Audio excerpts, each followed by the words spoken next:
Welcome to Groom Scroll. Bum bum bum. Like, you know what I mean? There should be like a little intro. That's going to be it. I'm just going to add some noise to it. Well, buddy old pal, friend of mine, do you want to talk about a teacher?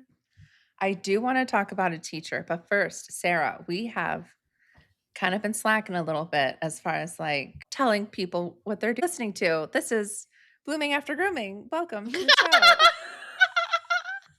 What have we not been? There's an intro though. Hello, dear listeners. And welcome. And if you have not gone back and listened to season 1, we recommend you do that. Today, Sarah, now that we've gotten that out of the way, we are going to talk about a teacher, which is not to be confused with the movie. Today, we are talking about the 10-part miniseries that I found on Hulu. I don't know if it's a Hulu original, but actually, I think it might be.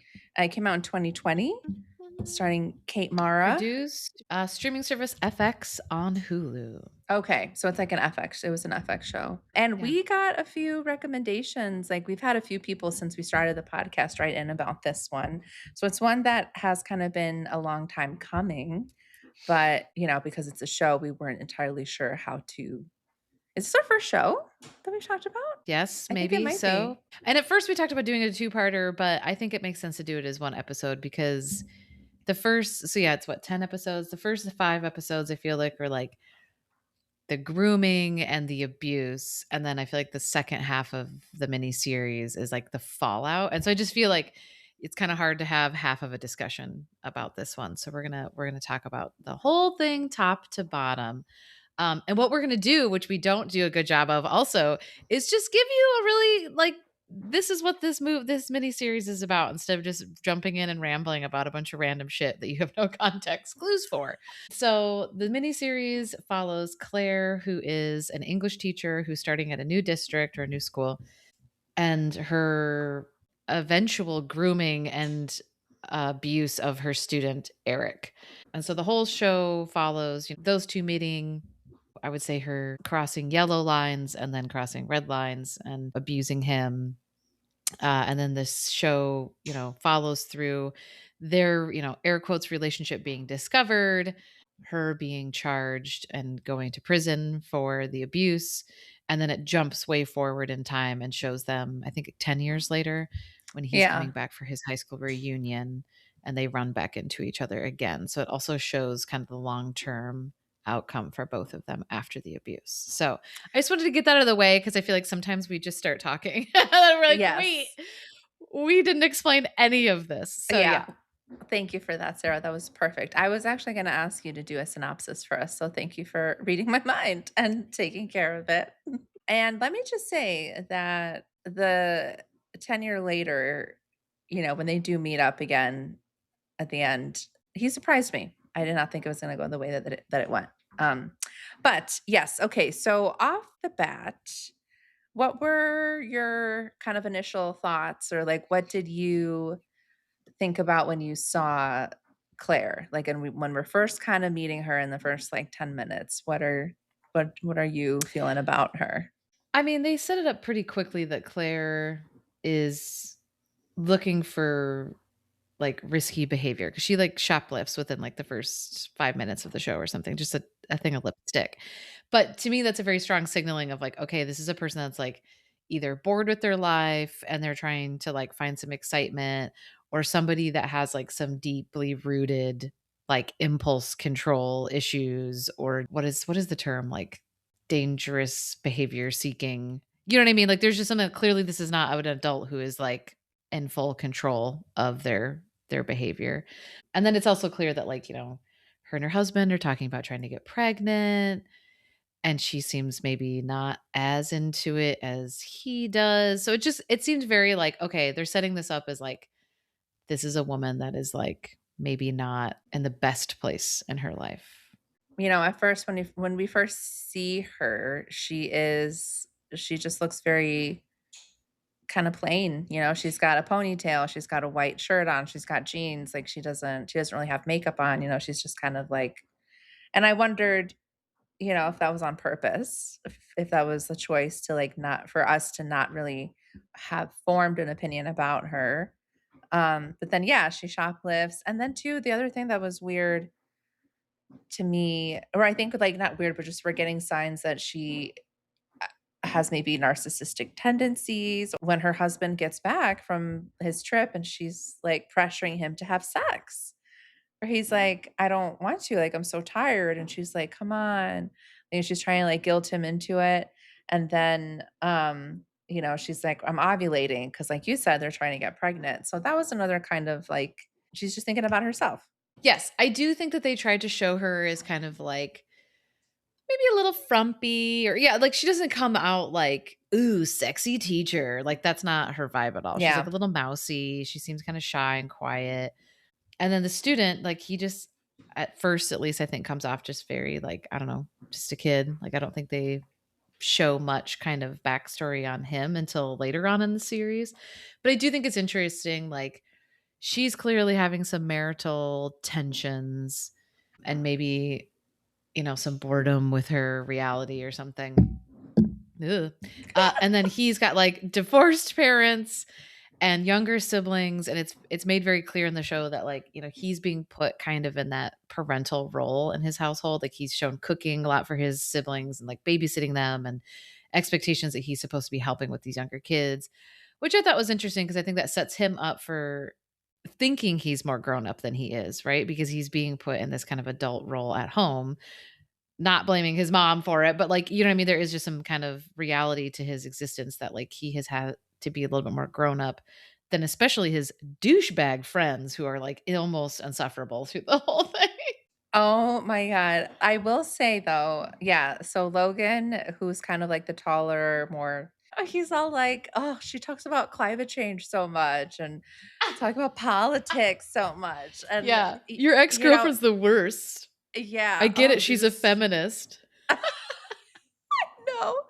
And but as we get to know Logan a little bit more, I think my analysis of him is he doesn't like those things to get brought up because he doesn't feel smart enough to actually talk about it. So he'd rather just put it down, is what Yeah. I think is happening there. But he actually does say some helpful things, to Mhm. his friend when like it does come out that they were having an affair. So we'll get to that at some point. But yes, so I agree. They definitely set it up as like she's not happy with her husband, with her marriage, with her life. So she sees what's his name? Eric. Eric? Eric and his douchey friends. Yes. I think it's Eric, Logan, and then Josh is the one with kind of the curly hair and the sister. And Mhm. so she sees them or they see her at like the diner that Eric works at. And so they go to like say hi to her. And then Eric stays behind and she ends up giving him a ride home, which that right there is like, no, don't do that. And if you're going to do Mhm. that, I really thought about what I would do in that situation, like, yeah, there's this kid who maybe needs a ride home. I, at the very least, would be like, "All right, call your parents. I need to at least talk to a parent to get their Yeah. permission to have you in my car and take you and for you to give me Mhm. your address," but that doesn't happen. Well, And and even then before that, like, when they're still in the diner, she also tells him that he's smarter than his friends. Like, yes, I clocked immediately the that too. conversations they're having is, like I feel like immediately she's already treating him differently than the other students, like, instantly in that first conversation. And then, yeah, letting him get into her car, like, yeah, it's funny, like, the first, like, episode or 2, it's just like, wow, you could just make a laundry list of, like, risky behaviors that she's doing, like, immediately with this Mhm. student. Like, she's just seemingly no concerns about boundaries with him. I thought it was funny, I don't know, something too that she gets really annoyed with her husband because her husband's like trying to pursue this dream of his of being in a band and she's like, "Dude, why are you spending your money on that? We're trying to like have a family and stuff." And so she's getting mad at her husband for acting like a kid, but then she's Mhm. pursuing this kid, this actual kid. I mean, I think it's just more the idea of, like at least what that part, yeah, where she comes home and he's bought a bunch of like, her husband's bought a bunch of, like, musical equipment. I think it's also just the idea of, like, I think she's just not happy. You know what I mean? Like, I don't think it would matter what he was doing. I think she would just be, like, annoyed and frustrated with him, Yeah. you know? Yeah. Like, That's a good point. it's like, I think she's just not into it. Like, she's just not happy and maybe trying to pick a fight, and also that's a way to, like, easily deter away from them. Like, if she's not into the idea of having a kid, like, if they get into a big fight, then, like, that could have her buy her another month of, like, not getting pregnant because they're not having sex when she's ovulating. Like, I don't know. You know what I mean? Like, I just feel like Yeah. she's just not into what's going on and she's not dealing with it, so she's just trying to blow it up and like these other ways. Yeah, and then she agrees to tutor him, but she lies to her husband about what she's Mhm. doing, which is also like, okay, like what you're doing, there's something not right about it to the point that you're lying to your husband. You're going to say that you're meeting up with a friend for brunch, but really you're meeting up with your student to tutor him.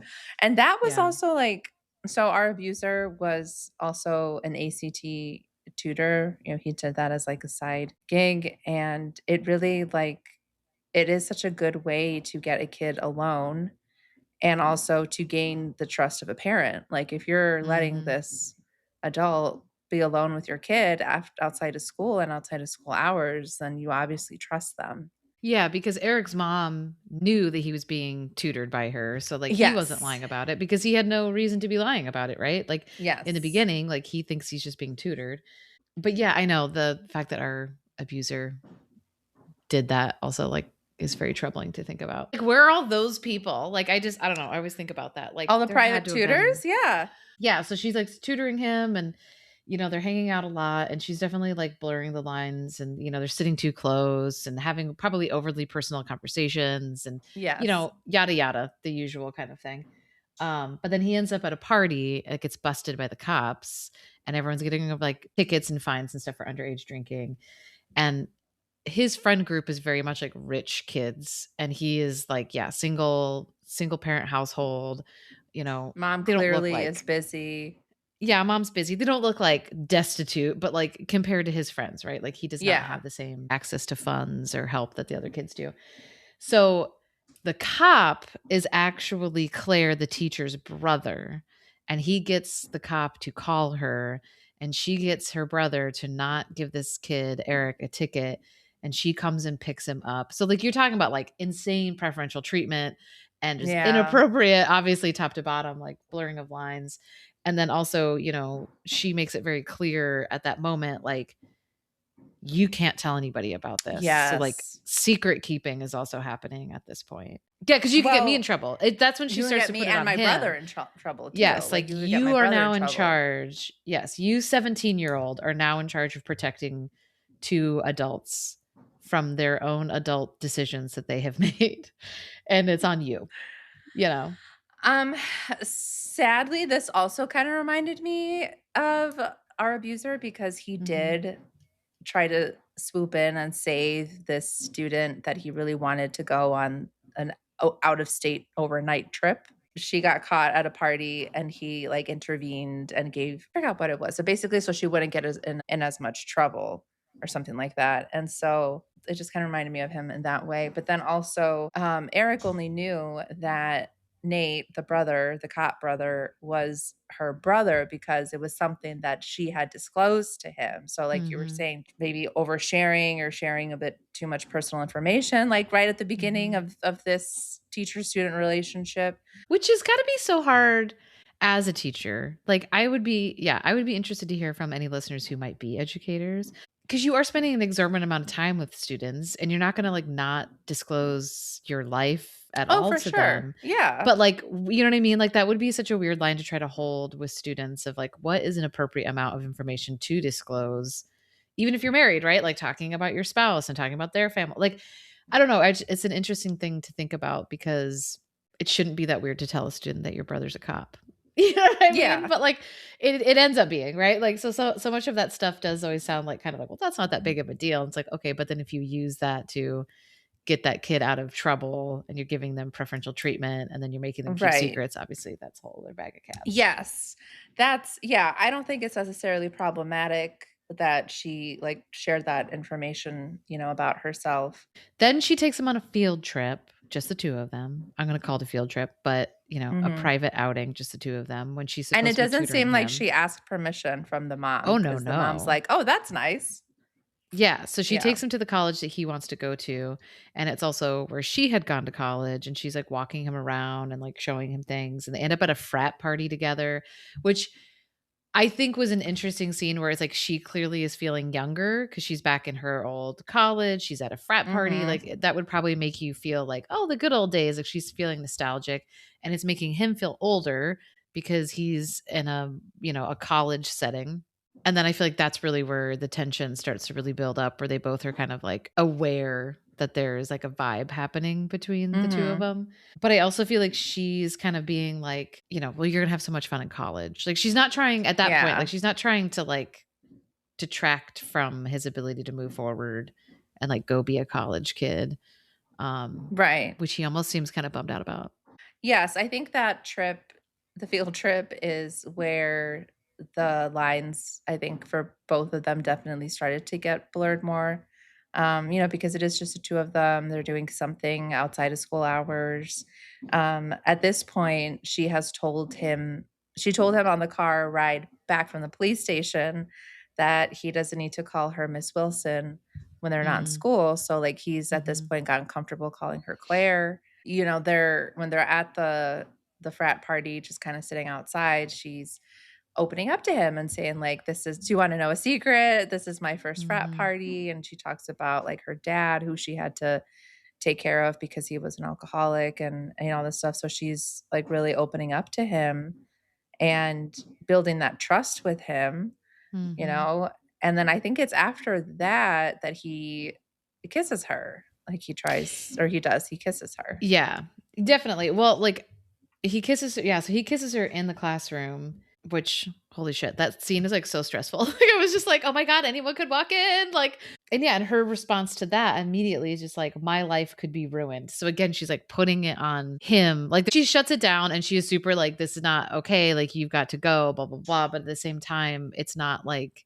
she doesn't then follow up with administration. She doesn't call his Mhm. mom and, like, do the proper due diligence of like, "Hey, I need to file a report. This needs to be documented. This thing happened," because she knows she's already crossed a bunch of lines, right? Like, she's not gonna Yes.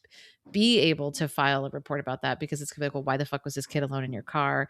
Why were you taking him to some college campus? Oh, you were drinking alcohol with him on a college campus." She's gonna lose her job already at that point because she's Mhm. already done a bunch of shit she's not supposed to. And I think too, at that point, she had accepted his friend request on Instagram because he requests her Oh, like yeah. maybe like right before, right after they get back from the trip to UT. And he also texts Mhm. her like today was fun or yesterday was fun or whatever. And she doesn't respond to any of that. And then like eventually she does accept his and she accepts his friend request at like 10 o'clock at night or something. Like it's late, like Yeah. woman, what are you doing? I would also say, like, her father's alcoholism, and I would argue her substance abuse in the show is also, I think, very interesting because she talks about, like, yeah, how her dad was an alcoholic and how traumatic her childhood was, which also reminded me of our abuser because he always liked to tell, like, sob stories about his, like, Yeah. fucking parents, and it was always like, "Oh, so cry me a river, dude." You like Yeah. anyways, so that kinda reminded me of him, but every time they show her drinking in this miniseries, she makes terrible fucking decisions immediately afterwards. She's drinking in the closet with the other teacher at the school dance before she, like, leads him out of the building. She's drinking at the college with him before she's telling him all this, like, stuff about herself, Mhm. and there's kind of a vibe going. She's drinking before she discloses the relationship to that coworker she's friends with. Like, it is always just like Yeah. she is Oh, good not good with point. alcohol. Like, every single time she's doing terrible shit when they show her, like, drinking. So Yeah. I feel like there's a Yeah. thread there of just kind of like, okay, this is a person that comes from a house with alcoholism and probably has a lot of trauma around it and Yeah. maybe hasn't really dealt with it, and it's impacting her, but she's still, like, blaming her dad and not really seeing the behavior in herself until maybe after the fact. So I don't know. I thought the alcohol was kind of an interesting aspect of her character because they don't show her drinking a lot, but every time they do, she does super Like, dumb yeah. shit. Oh, yeah, let's go back to the drinking in the closet scene. So they're at homecoming, and her friend who's also a teacher, Catherine, like, she met her, I think, on the first day and has been very they formed a friendship, and Mhm. Catherine's got a flask in her purse, and she's, like, offers it up to Claire, and at this, Claire is like, "Oh my god, no way, I could never, like, you're breaking such a rule." I think maybe the reason why Claire felt comfortable eventually telling Catherine who Mhm. she's having an affair with, because Catherine clocks it later on, is because maybe she thought that, like, "Oh, Catherine is also a rule breaker, like, she'll get it, Yeah. she's cool, like, look at her, she's drinking in a closet at a homecoming dance." It was interesting to me that, like, she knows right from wrong, like, Mhm. it's not like she doesn't know that she's doing But something wrong here. she doesn't seem to, like, have any remorse about it until she gets busted, though. I mean, like, the whole time, she is just, like, giddy, like a little schoolgirl and, like, just, like, tra la la, tiptoeing through the tulips. Like, she's does not seem to even when she's telling her coworker, she's not telling her in, like, "Oh my god, dude, I really fucked up." No, Like, I it's not know. that. She's like, She's like, "We're in love." I'm in Yeah, love and like, "Oh my god, the sex is so great," and like Taha like just and being he's super 18. flippant about it. Yes, and like and then her coworker is like, "This is horrific and you're a monster," essentially. Yeah, so I do think it's interesting that like she doesn't seem to be able to wrap her head around that, nor does she seem to really fully ever. I would say like throughout the entire thing, it doesn't seem like she's ever really able to fully take responsibility for her actions. But at the school dance, at that point, he's kissed her, she's told him to back off, but they keep showing her kind of like watching him with other girls, and you can tell she's kind of Mhm. jealous. And then she's a chaperone at the dance, and she's like watching him with his, ex-girlfriend and clearly not okay with it. And then after she drinks in the closet is when she like confronts him. In the shadows. Yeah, but even in that conversation, she's trying to be like, "No, you gotta back off." But then, like 4 seconds later, she like lures him outside Yes. Yes. to leave the Yeah. dance, and then they end up going to her car, and she drives him off somewhere in the woods or something, and that's where they have sex for the first time. And she says to him, "We don't have to do this if you don't want to." So, like, she's putting it on him, and she brings that up Yeah. later, like, it was consensual, I didn't force He's a it or anything like that. seventeen-year-old boy. Yes. He's the kid, you're the adult, like, that's not on And him you're to make putting that it on decision. him. And then after that, she takes him away again on, like, this Mhm. weekend getaway where I think that's when he turns 18. Were you thinking about your 18th birthday Of in course, I that was thinking scene? about my 18th birthday and your 18th birthday. I was like, "Oh, what a bummer." Like, we all yep, that happened to us. Like, we had our 18th birthday party, giant air Mhm. quotes, with our abuser. I would say his looked a little bit nicer. It If you're did. gonna spend your 18th birthday being groomed and abused, at least you seem to be in a nice ranch with a hot tub, not Yeah. a shitty apartment building eating croissants and canned Alfredo sauce, which was my experience. So, And, I was thinking too, going back to what you were saying earlier of how she was talking about, like, "Oh, you have so much time to be an adult, like, you're gonna have so mhm. much fun in college," and that kinda stuff. She says that also on this trip, and you can tell that it bothers him, and I was thinking about that. There actually was a lot that I could relate to in this movie. I really Mhm. wasn't expecting it to be so, but, like, I think that is such a confusing thing to hear because I remember hearing that too from our abuser, where it's like, "Wait, but I don't understand, like, what are we doing then?" And in the moment, like, Yeah. you don't realize, like, "Oh, you're just being used." They're just Yes. using you for a time and Mhm. then framing it as like, "Oh, I'm just this really good person that wants you to go be an adult and live your life." That's not it, and it's Mhm. just very confusing for a kid, for a 17-year-old to be like, "Well, but we're sharing all these really special moments, and we're making what I think are really deep connections, and you're saying that it's not gonna be forever." Like, it's just I Well, could you totally relate to that feeling of like, "Ugh, yeah. this is making me sad, and I don't wanna talk about it." Well, you they spend so much energy luring you in to then be like catch and release, and you're like, "Wait, what?" Like, "Hold on now.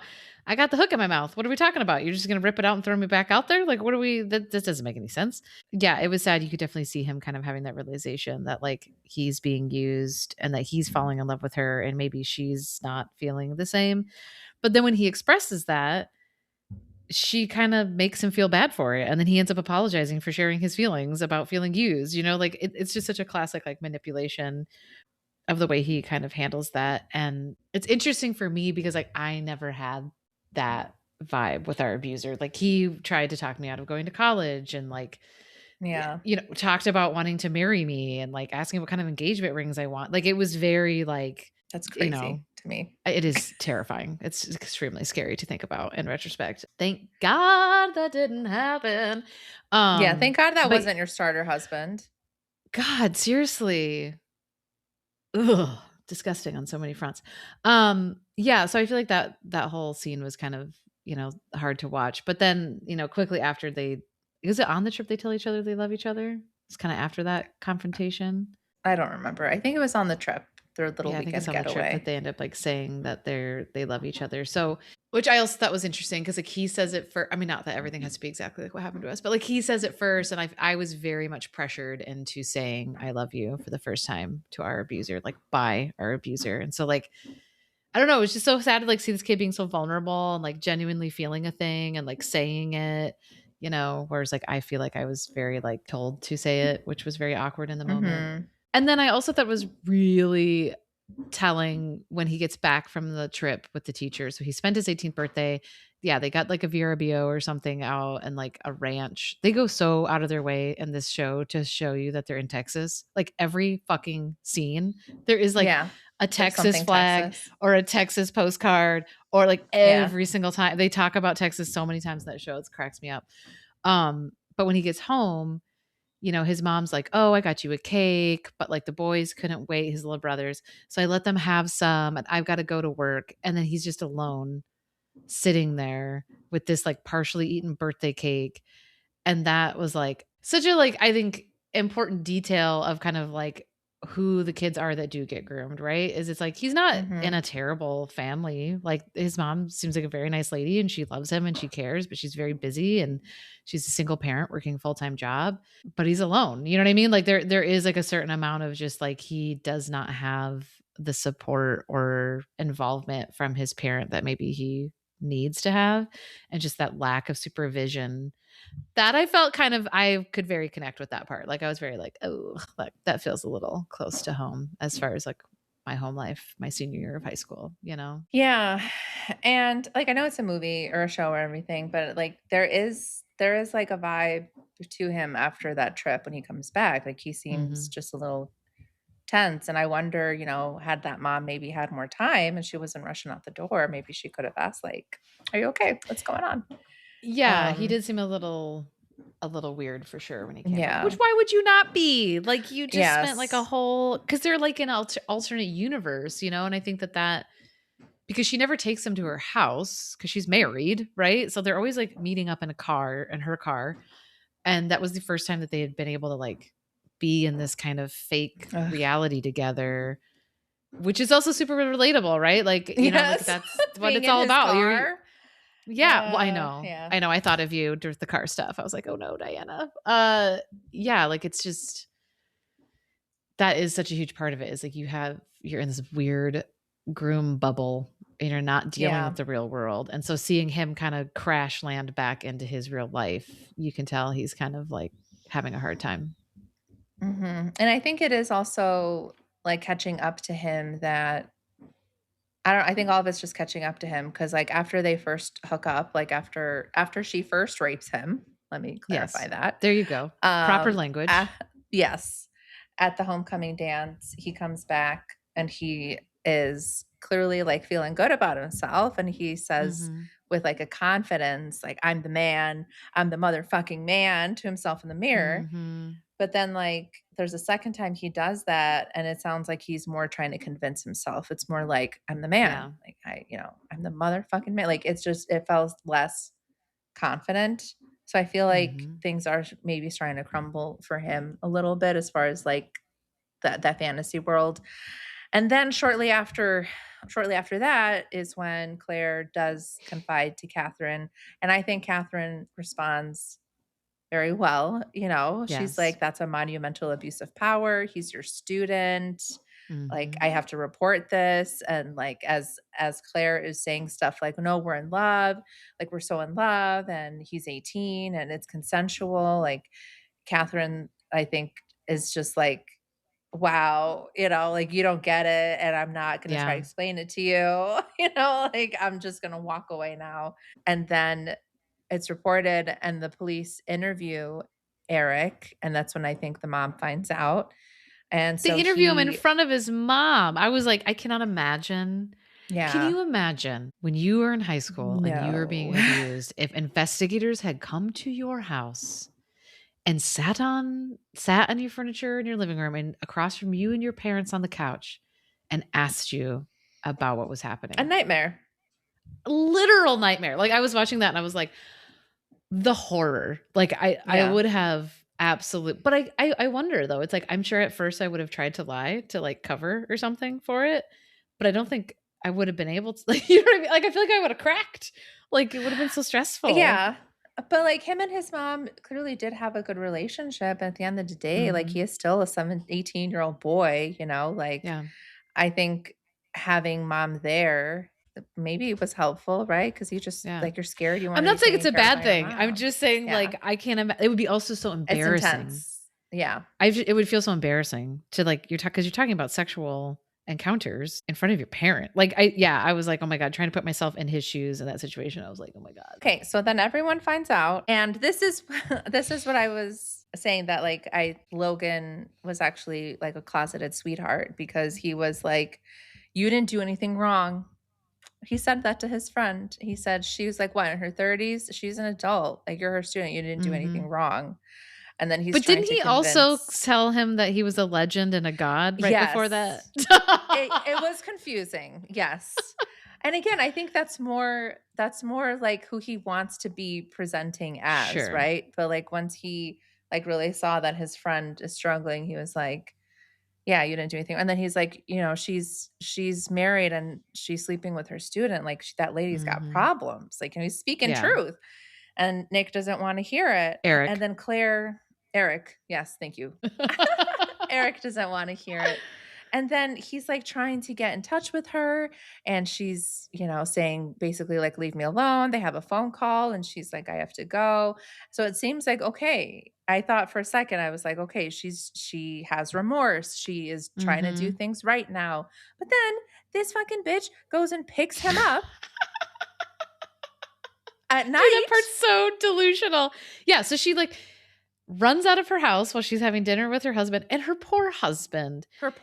poor husband finds out that his wife is not only cheating on him with a student, and is still being like, "I love you, and I want to work through this with you, and I wanna get you help, and, like, I wanna support you through this, like, whatever that looks like," and she's like, "'Kay, bye," and, like, runs away, and then, yes, and Yeah. goes picks Eric up in the dark, and, like, they run off together, and they're gonna, like, run away together and, like, start over, and, like, and then that part is his idea, right? Like, he is saying, like, "Let's not deal with any of this," because he's Yeah. also in the mindset of, "She's under investigation because of me." Like, he's blaming Yes. himself because he's been groomed, and he has been told from the beginning it's his responsibility to keep her safe. Well, now she's not safe, even though she's the reason she got busted because she's the one that fucking told somebody. Like, literally, no part of this is his fault, but he feels like he did her wrong because he was honest to the police.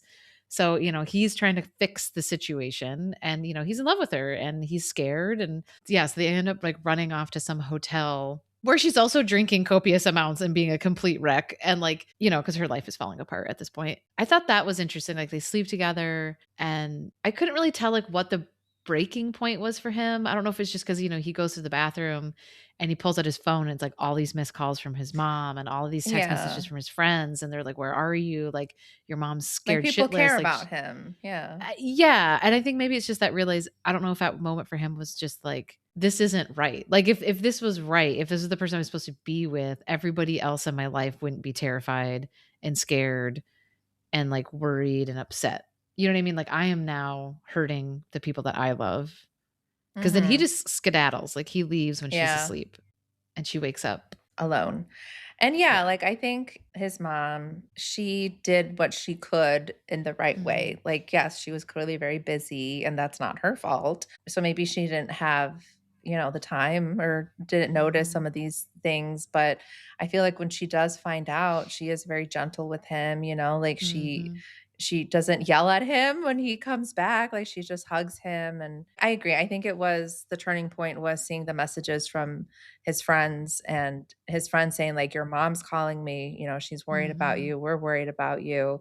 And I think too, like maybe that was like a slap in the face of like, you're about to go to college and you have these Mhm. dreams, and this is why you wanted to get out of a citation, because it's going to affect your chances of getting Yeah. into a good school. So like there's still this life that you need to live. And yeah, so he leaves her, and then she ends up serving time. She ends up turning 6 herself into the months? police, and I Oh, wrote, "I yes. wish." I wrote, "I wish." Yeah. I So know. she wakes up, he's gone, and then she drives herself to the police and turns herself in, and it's like, it's like a Disney Wouldn't movie it be version of nice? how this would happen. Wouldn't that be nice? I would have loved if our abuser had done that, or been truthful at all about his behaviors. Yes.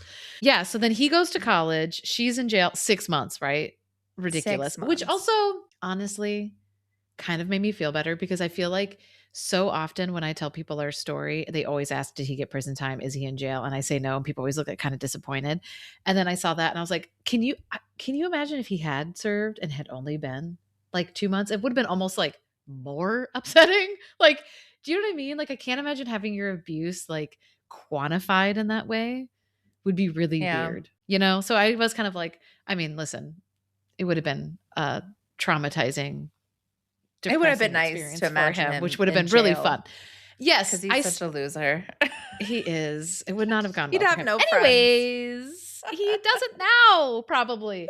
Um, yeah, so then it shows Eric going to college, and I thought the college section of the series is like really good, and I really enjoyed the fact that like you what I like about this miniseries is that it really shows the fallout for the victim. And I feel like so often in a lot of these Yeah. movies and shows and stuff, like it just shows the first half, the titillating part of the story. And I feel like Right. that is what most of these things do. And then they're like done. It just ends. It's like, Miller's girl. Like, oh, she's a psycho. Now I have to get away from her. Or like, you know what I mean? Like I feel like you don't often get to see the like process of an abuse survivor like coming to terms with what happened to them and having panic attacks and dealing with other people's opinions about what happened to them. Like, I think that's why I had suggested this one as a watch, is because I feel like they spend a lot more time in that space than Mhm. most content does. He's not doing well in his first semester No. of college. Like, he's really struggling, and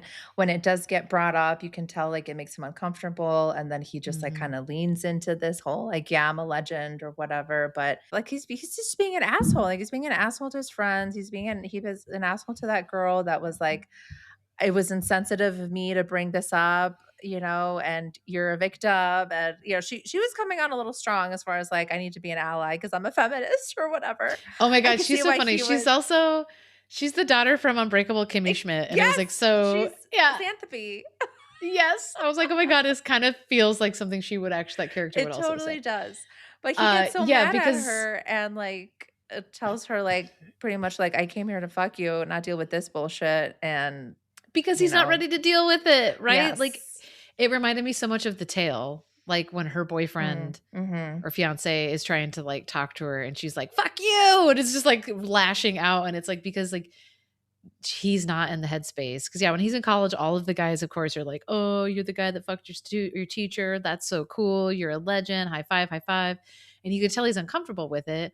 But yeah, he leans into it, which, I think is just like a classic, like toxic masculinity, manosphere shit. You know what I mean? Where it's just this idea of, he leans into it to survive because his alternative Yeah. is to do what? Like explain to them that he's not doing okay and like express all these feelings. And he's surrounded by like bros that are just like getting high and drunk and like trying to have sex. And it's not the setting, right? And then, yeah, he hooks up with the girl and she's like kind of turned on about it. Like they're having sex and she's like asking about his abuse. And like she also seems kind of impressed about it. Mhm. So it's just like, what a fucked up. it's just like it's being brought up and thrown in his face like Yeah. all the time, The constantly. dancer brought And it up, and then he, like, oh flipped yeah, and then out on her. they have a stripper come on because he pledges into a fraternity, and then part of the party afterwards is that yeah, they have a stripper, and they tell the stripper about what happened to him, and she starts dancing on him, and says something, calls him like a teacher fucker or something, and is trying to be like naughty about it, and he freaks out and like has a panic attack and like runs out, but he's also getting anxious even before she says something because he's clearly uncomfortable with sex. You know what I mean? Like Yeah. like he is now has trauma attached to intimacy, and even just being in that setting was clearly like drumming up some shit with it for him, which I thought was like really refreshing for them to kind of be exploring that space at all because that is a reality for abuse survivors, right? Like you don't just like I'm mad at this person because this thing to me and that's the only thing it's impacting in my life. It's like no, it impacts your sex, right? It impacts your ability to be Yeah. intimate with people physically and emotionally and all these things because you do have such a strong trauma like attached to it. So, yeah, I thought it was interesting that they leaned into that. And then I he's like do failing out of just school, you know? Yes, he's failing out of school. I do wanna say, though, that the very 90s long-haired older brother, Cody, the older brother of Logan, who is already at UT, and Oh, he's yeah. the big brother with, like, the Yeah. Tom Cruise kinda hair. Interesting hair choice for, like, 2014, by the way, but, or whatever year that was supposed to be. I do like that he kinda came I like that he says to all the boys about the stripper, he's like, Mhm. "You cannot touch her, but you better tip her." So I Yep. appreciated that. And then it seems like he has a pulse a little bit on like Yeah. what's going on with Logan. Like he might not Mhm. be saying the best of things, but it does seem like he genuinely cares and he's not just trying to be like or not Logan, Eric. That he like genuinely has a pulse on Eric and yeah, like you said, like I just think Eric wasn't sure about how he felt about the whole thing and it's coming up in these very Yeah. weird ways and like it's still following him and there also doesn't seem to have been like closure, like that moment, kinda how we Mhm. talked about with Megan about how, like, it would just kind of kept going, like, kept carrying on into, Yeah. like, life. There wasn't, like, a clean break about it. Well, and that can make it really hard for the people around you because, his college friends, if they're saying, "Oh, you're a legend, dude, like high five." And in the beginning, Eric's like, "Yeah, high five," because that's what he's doing to like survive, or he's still in that headspace or whatever. So then you think, "Oh, this is where this kid's at." Like this guy thinks this is cool. This guy thinks that what happened to Mhm. him is something impressive. And then you start to see him kind of falling apart and having like a trauma response. You're like, "Wait, what?" You know what I mean? Like, I think that's also a really important thing to depict as well, because like I know for you and I, like for years, I would just say, like, oh, well, I had an affair with my English teacher. And I'd always kind of be this Yeah. like, oh, this is like this titillating thing that I did. And isn't that like an interesting story about me? And like clearly is not how I talk about it now. So like that has to be jarring for people that are around survivors, right? Because it's like, oh, we've always been talking about how the sky is blue. And now you're talking about how the sky is red. And I have to like Yeah. follow you on that journey and like pivot my behavior and the way that I'm reacting to this information based off of how you're processing it. I just think it's interesting to think about like that aspect of it too. Yeah, sometimes people think things are okay and you think it's okay. So you're making jokes about it because they do. And then it's like, oh no, Mhm. they're crying and they're not okay. And I feel like a dick Yeah. because I thought we were doing A and we're actually doing B. So I enjoyed that they kind of lean into that. And then, yeah, they show him going home to his, because they show him at one point, like he goes home from college and his mom is like, you need to go to therapy. You can't do this alone. You have to process this. He's pretty much like, fuck you. I don't need anybody. I'm doing great. And then after, yeah, the incident with the exotic dancer, he like comes back and he's like, I'm failing out of school and I am not doing well and help me, and like, I think that's a very nice scene too with him and his mom where she's just, Yeah. there's no I told you so. You know what I mean? Like she's just Right. like, great, I'm I'm here. I'm your gonna get mom. you the help that you need. Yeah. Yes. Yeah, and then I think the last time we see him before, like, the 10-year later jump is he's at, like, a bar or something with a bachelorette party, and he's like he Oh, has a yeah. moment with one of the friends, and she's sharing about, like, something that she's experienced, and it's not even, like, super similar, but she's, Mhm. basically saying, like, "I'm still trying to process, like, what that time meant to me and what for me and, like, how it affected me," or something along those lines, and you can kinda see, like, the wheels for him are starting to Mhm. turn a little bit, so I feel like that's maybe one of the last times we see him. But before we jump 10 years, what's her face? Claire Claire gets out of jail. gets out of jail and starts trying to look for jobs and Mhm. starts getting on Tinder and basically is just trying to punish herself any way she can at Yeah. this point. Yeah, she has to move in with her brother, which does not go well. His wife is not having it, which I don't blame her. They got I don't kids. blame I her would either. listen, Yeah. listen. Not I would not let No. my husband's And then family member who was arrested for sleeping with their student live in my house. yes, Like, I mean, like, and the not my wife, problem. Lisa, because so Claire goes to try to find a job and is called out by, like, a parent in the community and basically tells the employer, like, the store manager, whoever's at the store, Mhm. like, "Don't hire this person, she's a sexual predator," Yeah. and, like, good. I didn't feel sorry for her in that moment, but so she has that experience and then later goes home to her where she's living with her brother, and her brother's wife is like, "Well, can you blame the parent for, like, having that kind of Yeah. reaction?" And Claire gets so defensive, like, so she's clearly still not she doesn't get it still, like, she's like, 'Cause she's "It like, was "I served my time." consensual." Yes, "I served my time." She's still saying it was consensual. She says that he pursued me, Yeah. like, Yep. and so Blaming the she student. like yeah, yeah. So then she goes and lives with her dad instead of her brother.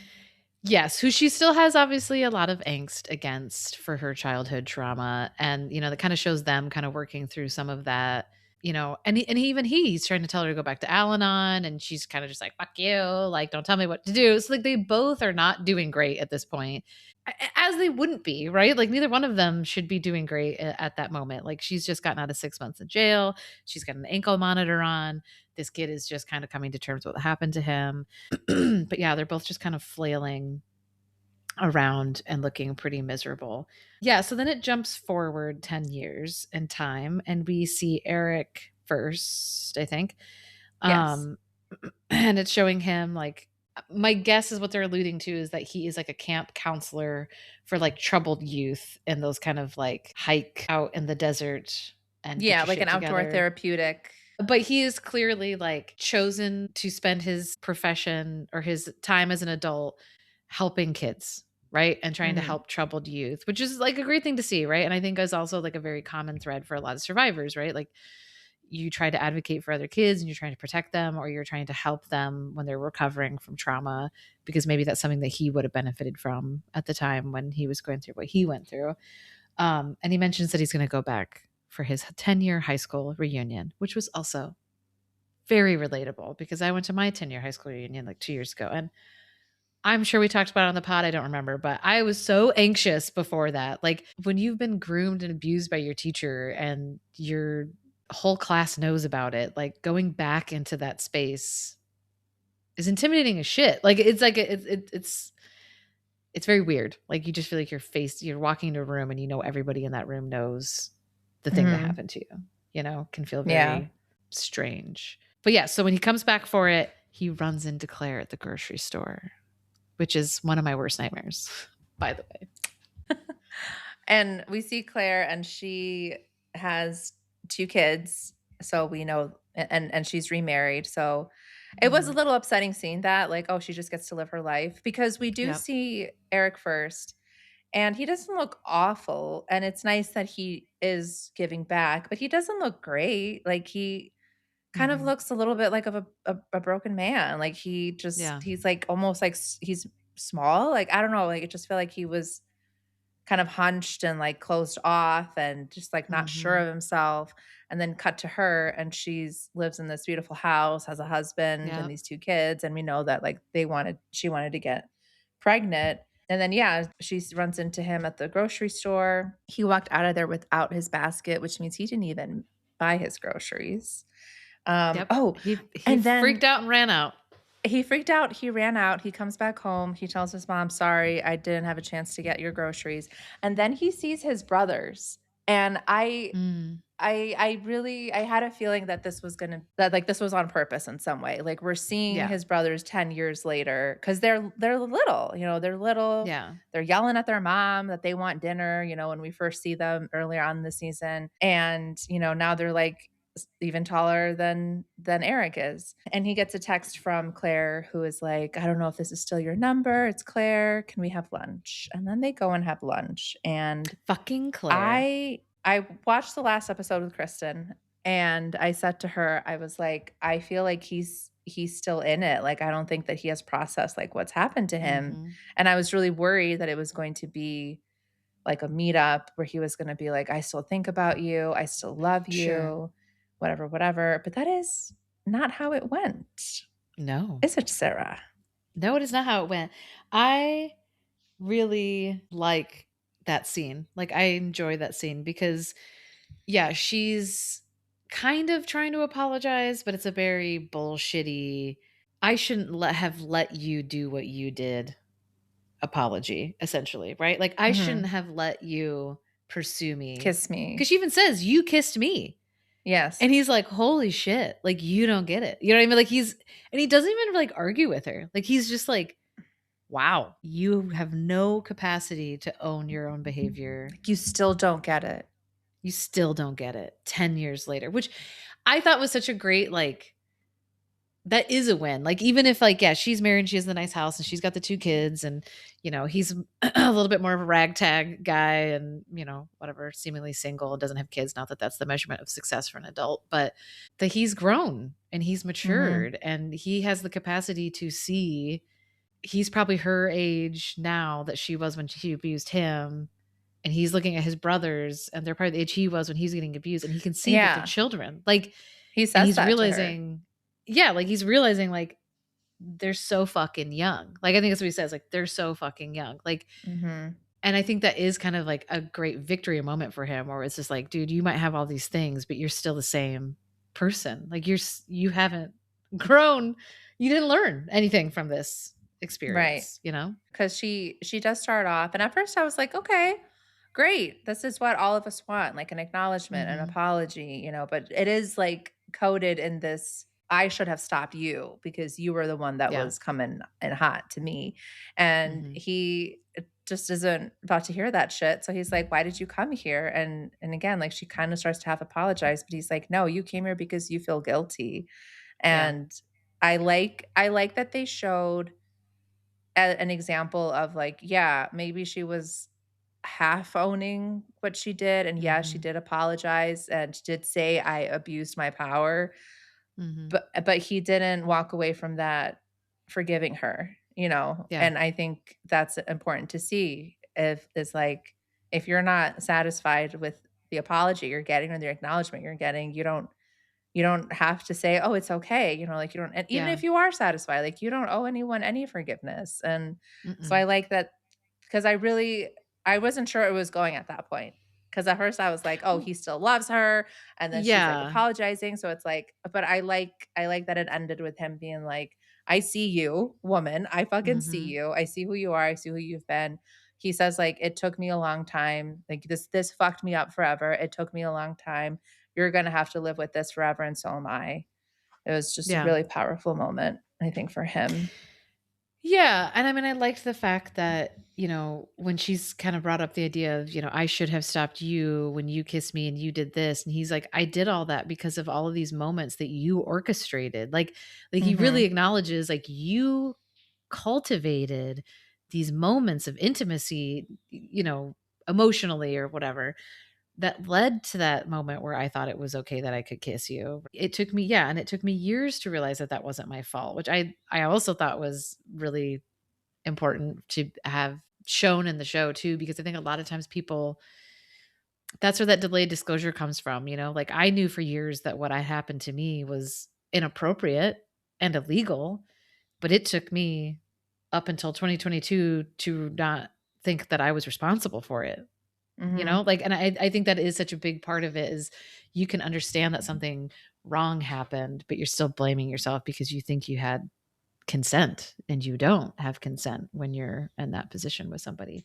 Yeah. And I also agree. I really like that he just said, like, we both have to live with this for the rest of our lives. Like, this isn't just Yeah. me. Like, I don't get to just be the victim that's going to be sad forever. You also get Yeah. to be the perpetrator who has to feel like a sack of shit forever. "I haven't moved on with my Congrats. life," he Yeah. says to her, because Yeah. she's like, "I just wanted you to move on with your life." And he's like, "I haven't. What do you mean?" Yeah. Which I think you and I talk, I mean, that part, yeah, it bums me out because like part of me is like, but you can have joy afterwards and you can bloom after you're groomed and all these things. But at the same time, you and I talk about that a lot of like, after we had our abuser removed from the school, I think both of us had family members say to us, like, well, now you can move on. And Mhm. it's like, no, no, like Yeah, this will yeah. be standing next to me for the rest of my life. Like there's no, I don't get to put it down and walk away. Like it will literally be a part of my journey until the day that I die. Like, Yeah. and so I appreciated that there was an acknowledgement of that. Yeah, I think he says something along those lines too of like, "I don't just get to I'm not my life isn't just a Google click away from being ruined," or something like that. He's like, "My Oh, life is yeah. ruined," because she's like, Yeah. "I can't find a job." Like, she's still putting it on him to feel Yeah. bad for her, Mhm. and then he's like, "Well, sorry, my life isn't gonna be ruined with a Google click, like, it is ruined, like, this has fucked me up forever." So, yeah, I just Yeah. she did not get it up until the very end, No. and good grief, she's got 2 kids, 2 Yep. daughters, Yeah. But yeah, when he and walked that out of that restaurant, I was like, "Oh, this is so yummy." Like I was just like, "God, talk about the dream." Just fucking like yeah, come in hot, mic drop, walk out. I was like, "Oh, life is yeah, so "You pay delightful." for my water." I didn't even drink any of it. Yeah, and it's in Texas where they have a drought, so they will charge for it. Um, yeah, Diana, what would you suggest the teacher to anybody? Would you give it a thumbs up, a thumbs down? How did you feel about it as a whole, as a piece? You know, I would say the one thing I didn't like about it were the sex scenes. I feel They were like very explicit. they were very explicit, and I don't think that they were necessary Yeah. to make it known that this was a very intense and steamy physical dynamic. Mhm. But other than that, I think it did a really good job at showing also like a perspective that we don't see a lot of, like a female Mhm. abuser, male student, and one that is married. Like I was really worried Yeah. they were gonna when I first saw her, show up in this like mousy, get up, I was like, oh, maybe they're gonna make her seem like she's this loser, lonely woman, but she like had a family. I would recommend it. It wasn't like I wouldn't say it was triggering, but it did jog some memories. Like it did jog some Mhm. feelings. There was a lot of stuff that was really relatable. I didn't hate it. I wouldn't say I loved it either, but it's Have got a you good loved any of cast. them? I It's hard to have say you love. a great photo, lovely life is great, Oh god, so and heavy, man. So good, but this so to keep heavy. this between us is so good. This is Like true. That is a very this good is also one. our first show though that Yes. we've This is chatted true. about on Groom Scroll. So It's yeah, I true. don't know.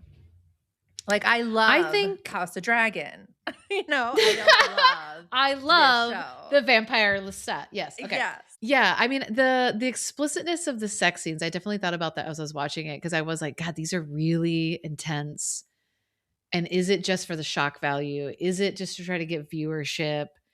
Or is it a plot device to try to show like what these two people are lost in? Do you know what I mean? Because like that is a reality so much of that experience as it is very like based in sexual acts. You know what I mean? Like that is the goal of a lot of those perpetrators is they're trying to have those moments. And so I don't know. Yeah, that was definitely the one thing that I felt kind of like, but I couldn't like decide if like it was like, but is it important to show that part of it? Because that is like what's intoxicating for both parties in the situation. I don't know. I was on the fence Yeah. about that.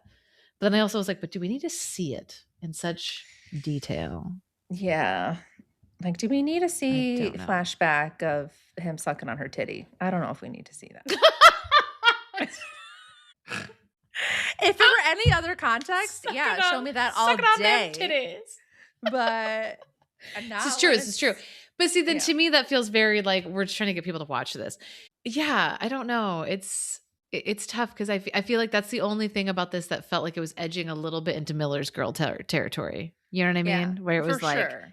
Like, we nothing don't else of need it, I feel, yeah. no, Miller's Girl still the worst. It still holds the crown, I say, for the It's worst, so bad it's no longer on depiction. Netflix. Oh my god, dude. So, Hey, Hannah Fidel, director, creator, writer of the show, let holler us at know. your girls. Let us know what Holler if at there your was there girls. a higher purpose of Or did you showing. just have executives that are like, "Get someone sucking on a titty, we need ratings." I don't know. I You think know? for me, it just feels like it's those scenes are trying to convince us that like this is real, that there's like a real thing going on here. There's like real Mm, passion, there's real connection. Like look how much they're both into it. And yeah. that's not true. But I also know that I'm just more sensitive to these things. Like This I'm is probably true. one of few people who don't absolutely love Rhaenyra and Daemon Targaryen because, they're niece and uncle. But other people are like, Is that's this such a from hot your power couple from is the that House of from your Dragon. sexy Yeah. dragon show? Okay, Yeah. okay. Yeah. So whatever. I'm a prude in this regard. Sue me. I don't think it's and I mean, I would say that the whole point of this is to not be into it, but I will say I do feel like the show does walk, like, a fine line sometimes even with Claire. Like, am I supposed to be sympathizing with her? Am I Yeah. not? But again, I do think that's important, we talk about that a lot of, like, I think people think that people that perpetrate these crimes are, like, the Oogie Boogie Man, and they're like creepy hitchhikers with stringy hair on the side of the road, missing teeth and shit. And it's like, that's not, no, dude. Like, these are like people that who might the rest of the day be making totally sensible decisions. And so I do think that kind of the complicated nature of Claire and how they depict her, I think is also a little bit refreshing because it's like they're people, you know what I They're mean? Who people. do some Yeah. really fucked up stuff and really hurt people and cause a lot of damage. But like I And think might it's never important for us understand it. and might not ever understand it and might not ever be able to understand why they did it. Like, which is a bummer, you know? Because it's a lot easier if it's just like that person's evil and they're terrible and they know Mhm. it and they're over there like waxing their mustache and tying girls to railroad tracks. You know what I mean? That's easier Yeah. to process. So Yeah. good. Look at us. We did a show. We We did a did a show about a show. show. Okay. Diana, do we know what our next Groom Scroll is? We don't know what our next Groom Okay. Scroll is. So Okay. we will Good job, not us. make any promises. Okay. But I'm glad that we did finally tackle this one because it's one that a lot of our listeners have recommended for us. So thank you Mhm. to all of the listeners who have recommended it. And if you have any recommendations for Groom Scroll, get in touch with us. We have an email, bloomingaftergrooming@gmail.com. And we're also on Instagram and TikTok at Blooming After Pod. Comment, Follow. yes, follow the show, give us a rating, leave some comments, tell us what's Yeah, even up. if it's just like, "Sup, bitches," as we all know, when you interact with us, it helps get our numbers up so other people can find us and find the pod. And obviously, what we're doing is trying to get to the right people, other survivors, or people who are loved ones of survivors who might appreciate the show. Yes. Awesome. Okay. Well, until next time, dear listeners, get out there and grow through. What you go through. Okay, goodbye. Bye. In the shadows. That was supposed to be a Shallows riff, and it did not work. I had that melody all wrong.